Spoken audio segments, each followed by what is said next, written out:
नमस्कार विद्यार्थी मित्रों, आज हम कक्षा 6 में दयालु शिकारी चित्रपाठ पढ़ेंगे। लेकिन ये क्या, शिकारी और दयालु कैसे हो सकता है? हाँ, तो यह बात हमें इस चित्रपाठ में देखनी है। इस चित्रपाठ में हिरण का शिकार करने के लिए एक शिकारी जंगल में गया। हिरनी ने एक छोटे से शावक को जन्म दिया था।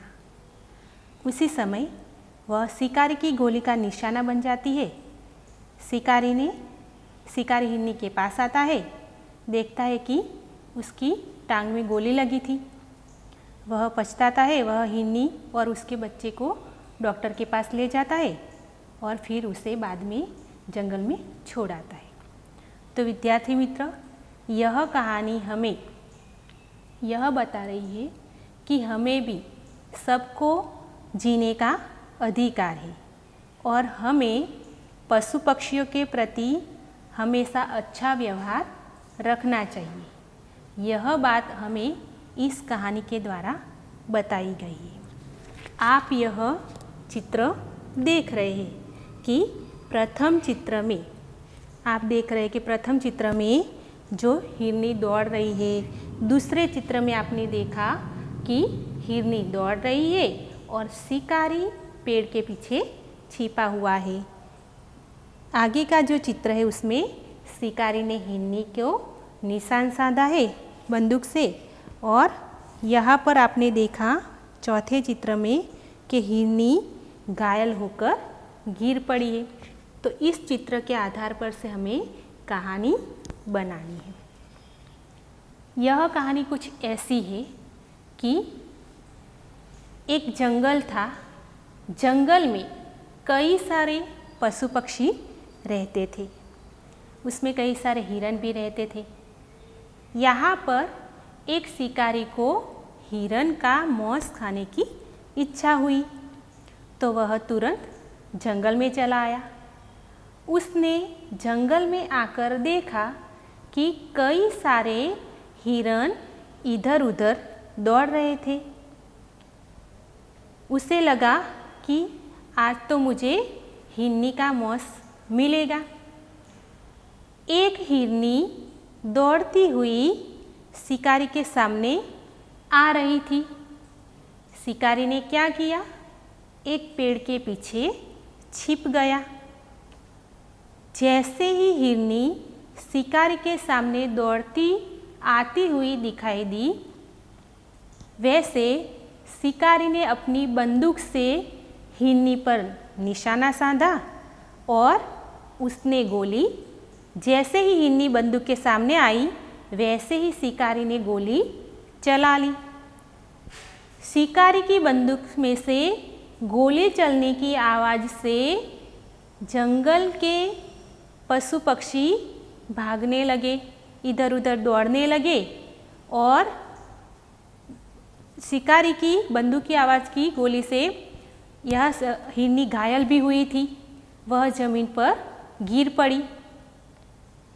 शिकारी ने हिरनी के पास जाकर देखा तो यह जो दृश्य था बहुत ही करुण था।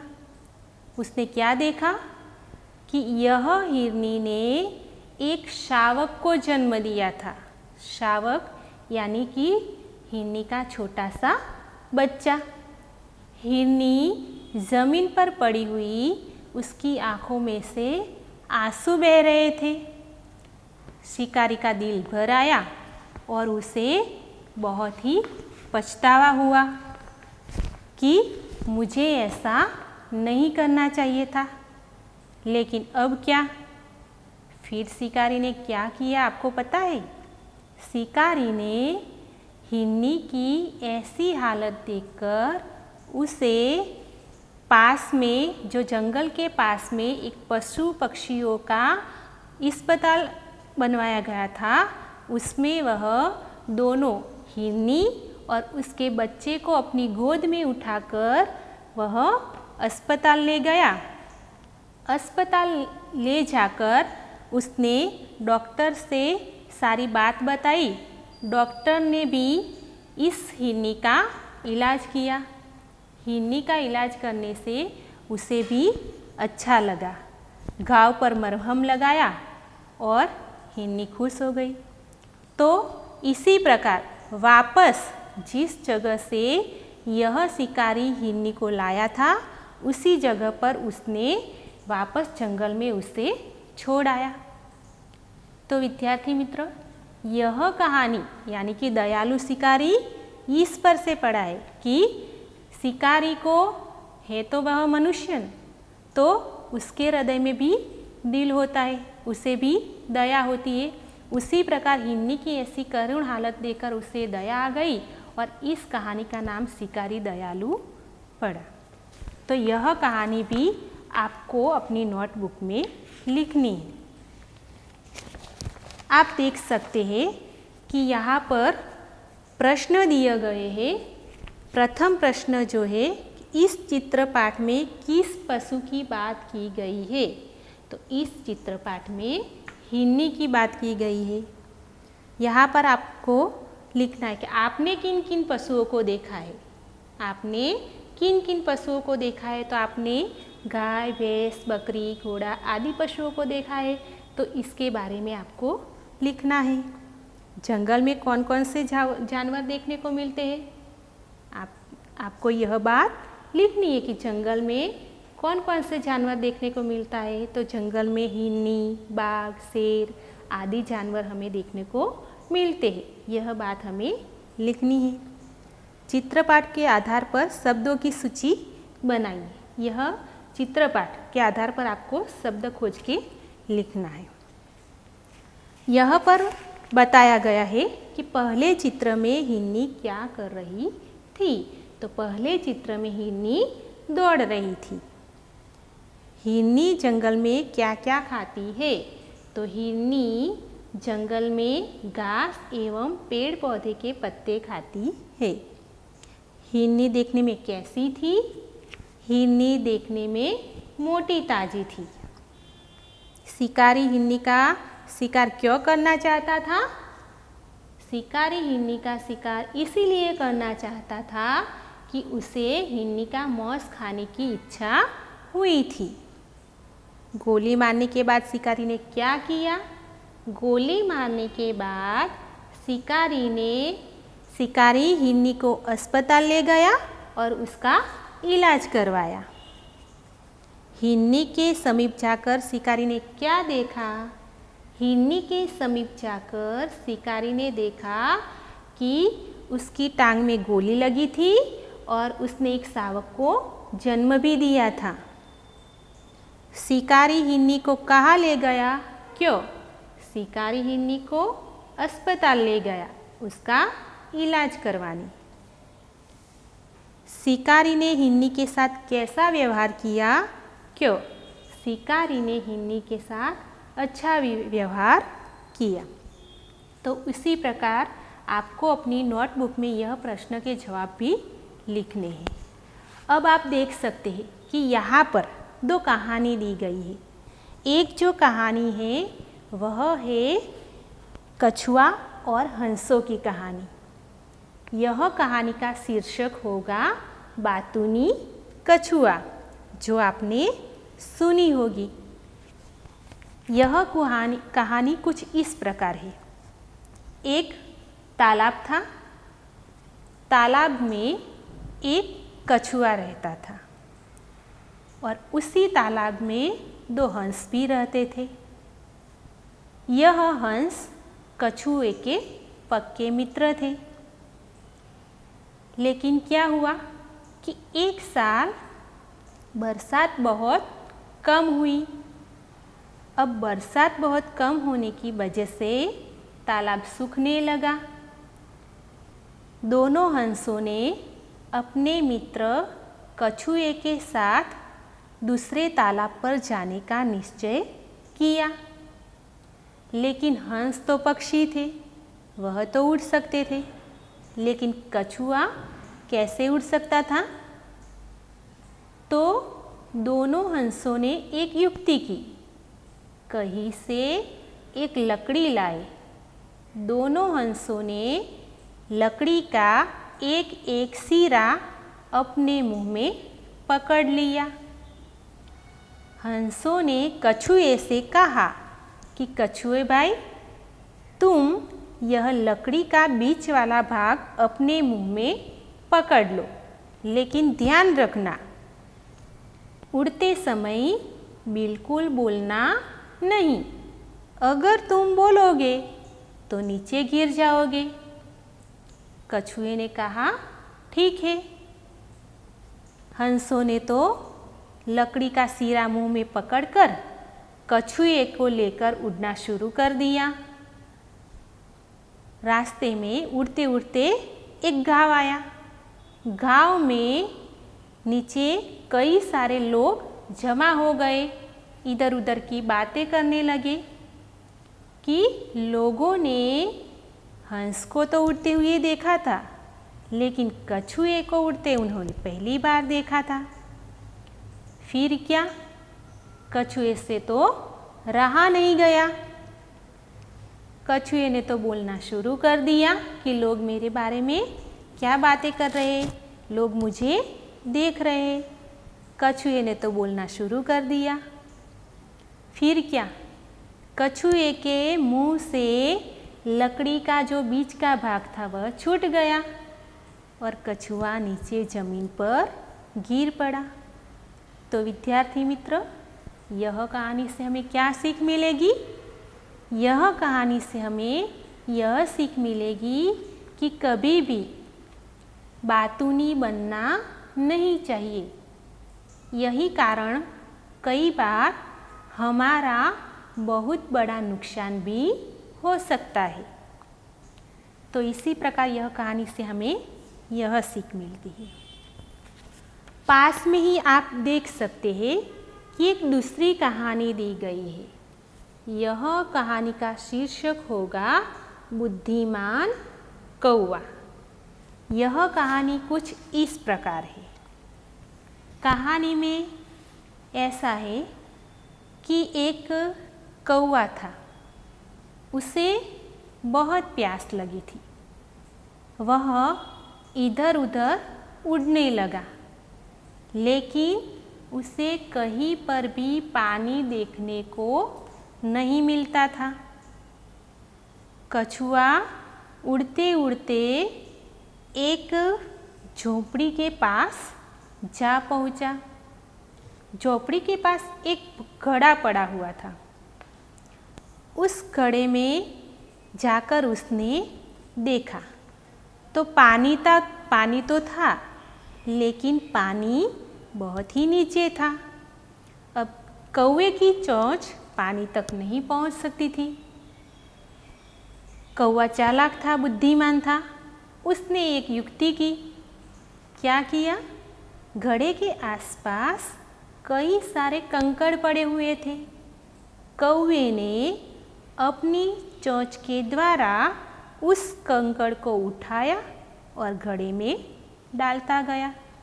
जैसे जैसे उसने कंकड़ उठाए और घड़े में डालता गया, उसी प्रकार घड़े का पानी घड़े के मुंह तक आ गया और कौवे ने अपनी प्यास बुझा ली। तो विद्यार्थी मित्र, कौवे ने किस प्रकार अपनी प्यास बुझाई बुद्धिमान से? उसी प्रकार इस कहानी से हमें क्या सीख मिलती है? यह कहानी से हमें यह सीख मिलती है कि हमें कोई भी विकट परिस्थिति हमारे जीवन में आए तो हमेशा बुद्धिमान और समझदारी से ही काम लेना चाहिए। अगर हम समझदारी से काम नहीं लेंगे तो हमारा काम बिगड़ भी सकता है। तो यह कहानी भी, यह दोनों कहानी आपको अपनी नोटबुक में लिखनी है। अब आप देख सकते हैं कि एक कहानी यहाँ पर दी गई है। एक कौवा है और पेड़ पर बैठा हुआ है और नीचे लोमड़ी खड़ी हुई है। तो कौवा और लोमड़ी की कहानी है। तो विद्यार्थी मित्र, यह कहानी तो आपने सुनी ही होगी कि एक कौवा, उसे कहीं से एक रोटी मिल गई। कौवा भी बहुत चालाक था। कहीं से एक रोटी मिली और वह जंगल में एक पेड़ की डाल पर बैठा हुआ वह रोटी खा रहा था। रोटी मिलने की वजह से वह कौवा बहुत ही खुश था, रोटी खा रहा था। इतने में एक लोमड़ी घूमते घूमते वह कौवे, जिस जगह पर कौवा डाल पर बैठा हुआ था, लोमड़ी भी वहाँ पर आ पहुँची। वह भी खुराक की तलाश में थी। लोमड़ी को भी बहुत भूख लगी थी। लोमड़ी ने कौवे को देखा। कौवे के मुख में एक रोटी थी। लोमड़ी को लगा कि मैं बहुत चालाकी से इस कौवे की रोटी को छीन लेती, उसे गुमराह करके। लेकिन कौवा भी बहुत चालाक था। लोमड़ी ने कौवे को गुमराह करने की बात की। लोमड़ी ने कौवे से क्या कहा कि कौवा भाई, आप कई दिनों से आपका गीत नहीं सुना, आप बहुत मधुर गाते हैं, मुझे आपका गीत सुनना है, एक गीत सुनाइए। कौवा भी बहुत चालाक था। उसने क्या किया पता है? अपनी मुंह की जो रोटी थी वह अपने पैर के पंजे में दबा ली और फिर काव काव करना शुरू कर दिया। लोमड़ी की चालाकी बिल्कुल काम ना आई। वह मन ही मन बोलने लगी कि कौवा तो बहुत ही समझदार और चालाक निकला, ये तो मेरी बात में आया ही नहीं। और लोमड़ी को यह रोटी न मिलने की वजह से वह चलती बनी। तो विद्यार्थी मित्र, यह कहानी पर से हमें क्या सीख मिलेगी कि कभी भी कोई भी गलत बात से हमें कभी गुमराह नहीं होना चाहिए, क्योंकि लोग अक्सर गलत बातों को हमारे आगे रखकर हमें गुमराह करने का प्रयत्न करेंगे, लेकिन हमें ऐसा कभी करना नहीं चाहिए। तो विद्यार्थी मित्र, आपने देखा कि सबसे पहले हमने देखा कि दयालु शिकारी की जो कहानी थी, उस कहानी में हमें शिकारी किस प्रकार हिरनी को अस्पताल ले जाता है और उसका इलाज करवाता है। उसने एक शावक को जन्म दिया था। शिकारी के हृदय में भी हिरनी के प्रति दया भाव प्रकट होता है और इसी प्रकार इस कहानी का नाम भी दयालु शिकारी पड़ा था। तो उसी प्रकार यह कहानी पर से हमें कई सारी सीख लेनी है। तो अब हम देखें कि हमारे जो विलोम शब्द जो है यहाँ पर कि दयालु, दयालु यानी कि निर्दयी, स्वस्थ, स्वस्थ यानी कि स्वस्थ का विलोम शब्द होगा अस्वस्थ। जन्म, जन्म यानी कि मरण। बहुत, बहुत यानी कि थोड़ा। खुश, खुश यानी कि नाखुश। और बुराई, बुराई का विलोम शब्द होगा भलाई। अब इस कहानी के बाद हम व्याकरण का एक पॉइंट लेंगे, वह है विशेषण। तो विद्यार्थी मित्र, विशेषण हम किसे कहेंगे? सबसे पहले तो विशेषण की व्याख्या क्या होगी? तो आप देख सकते हैं कि संज्ञा या सर्वनाम की विशेषता बताने वाले शब्द को विशेषण कहते हैं। किसे कहते हैं? संज्ञा। आपने पहले पढ़ा था ना कि संज्ञा किसे कहते हैं, सर्वनाम किसे कहते हैं, और उस पर से यह विशेषण की व्याख्या हुई। संज्ञा यानी कोई व्यक्ति अपने बारे में, किसी व्यक्ति के बारे में बात कर रहे हैं, उसे संज्ञा कहते हैं। तो उसी प्रकार यह संज्ञा और सर्वनाम की विशेषता बताने वाला जो शब्द होता है उसे हम विशेषण कहते हैं। मैंने यहाँ पर एक उदाहरण लिखा है कि यह सुंदर चित्र है। चित्र तो सही, लेकिन कैसा है? सुंदर है। तो यह शब्द क्या हुआ? सर्वनाम हुआ। हमारी व्याख्या में क्या है कि संज्ञा या सर्वनाम की विशेषता बताने वाले। तो यह शब्द सर्वनाम हुआ और यह शब्द की विशेषता बताने वाला जो शब्द है वह है सुंदर। शिल्पा भोली भाली बालिका है। तो शिल्पा वह क्या हुआ? संज्ञा हुई। उसकी विशेषता बताने वाला जो शब्द है भोली भाली, तो यह उसका विशेषण हुआ। नदी में काला पानी है। तो नदी शब्द वह क्या हुई? संज्ञा हुई। और उसकी विशेषता पानी तो है, लेकिन कैसा? काला। तो उसका रंग रूप बताया गया है। तो नदी की विशेषता बताने वाला जो शब्द है काला। संज्ञा और सर्वनाम की विशेषता बताने वाले शब्द को हम विशेषण कहते हैं। अब हम विशेषण के भेद यानी उसके प्रकार के बारे में जानेंगे। सबसे पहले मैंने यहाँ पर लिखा है कि गुणवाचक विशेषण। गुणवाचक विशेषण किसे कहते हैं? तो जिस शब्द से संज्ञा के गुण अर्थात रूप, रंग, दशा, स्थिति, आकार, प्रकार, दोष का बोध हो उसे गुणवाचक विशेषण कहते हैं। गुणवाचक विशेषण किसे कहते हैं? तो जिस शब्द से संज्ञा के गुण, दोष, आकार, प्रकार, दशा, स्थिति आदि का बोध हो उसे गुणवाचक विशेषण कहते हैं। तो इन सभी शब्दों का इस्तेमाल किया जाएगा। यहाँ पर मैंने उदाहरण लिखा है कि लाल टोपी। यहाँ पर टोपी तो है, लेकिन कैसी है? लाल है। तो यह लाल रूप रंग में आएगा। छोटा गाँव। गाँव तो है, लेकिन कैसा? तो व्याख्या के अनुसार छोटा शब्द किस में आएगा? आकार प्रकार में।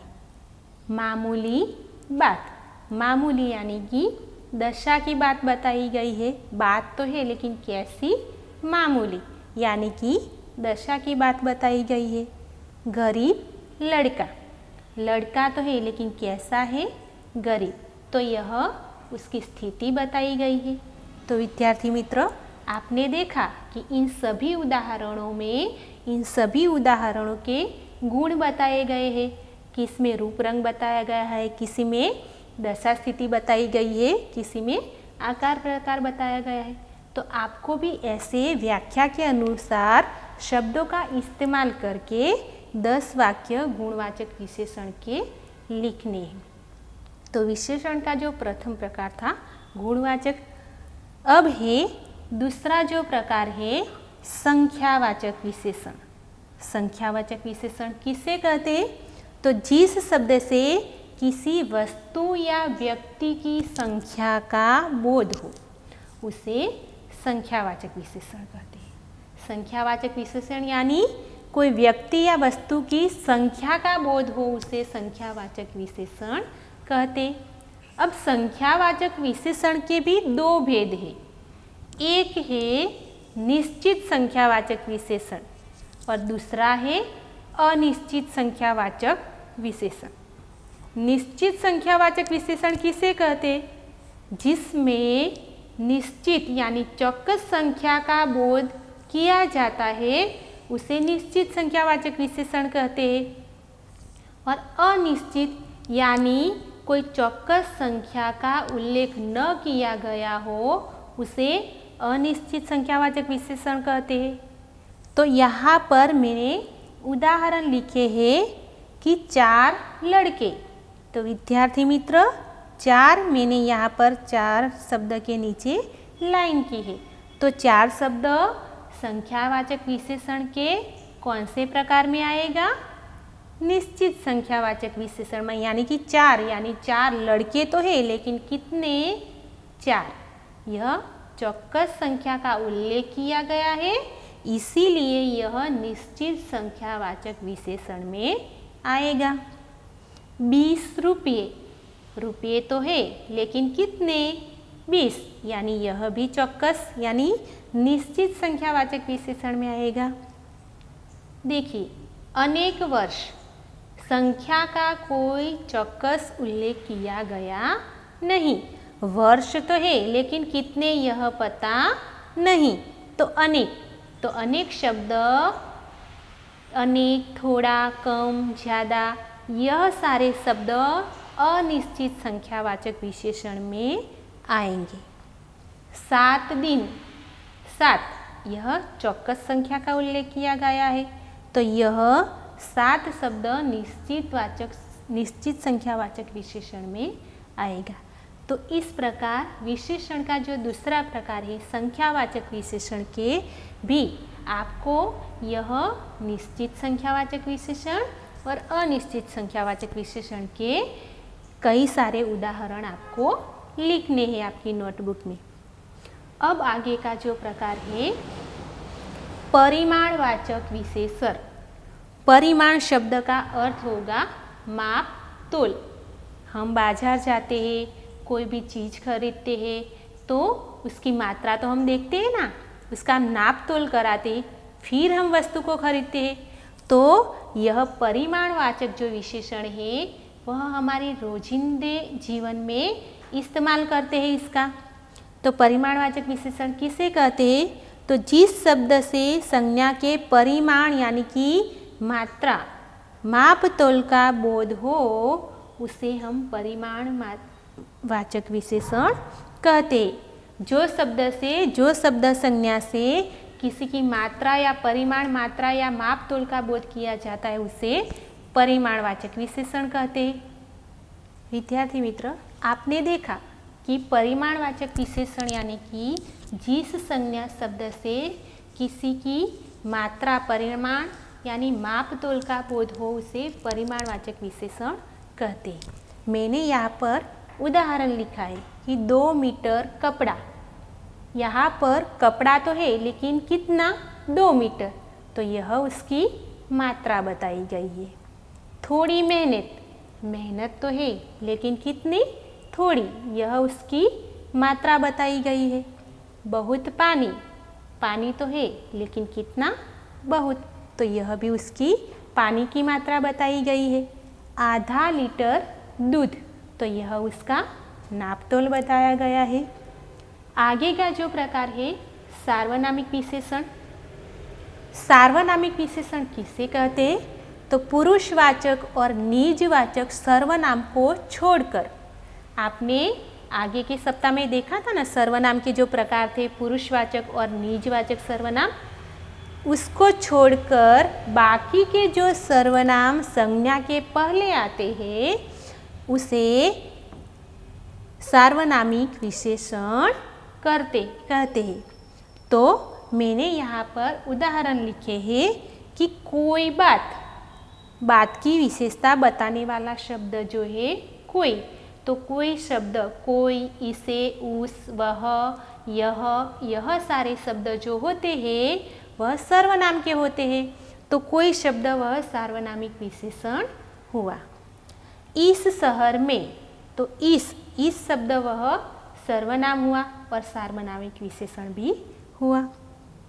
किस शहर में, शहर में तो सही लेकिन किस शहर में, तो यह भी किस शब्द सार्वनामिक विशेषण हुआ। तो इस प्रकार विशेषण यानी संज्ञा या सर्वनाम के विशेषता बताने वाले शब्द को हम विशेषण कह सकते हैं। अब आपको आपकी व्याकरण बुक में से यह स्वाध्याय के जो उदाहरण जो दिए गए हैं यह आपको विशेषण छांटकर आपको अपनी नोटबुक में लिखने होंगे। कि प्रथम यहाँ पर देखें कि कक्षा में 4 बच्चे बैठे हैं तो यह विशेषण का कौन सा प्रकार आएगा?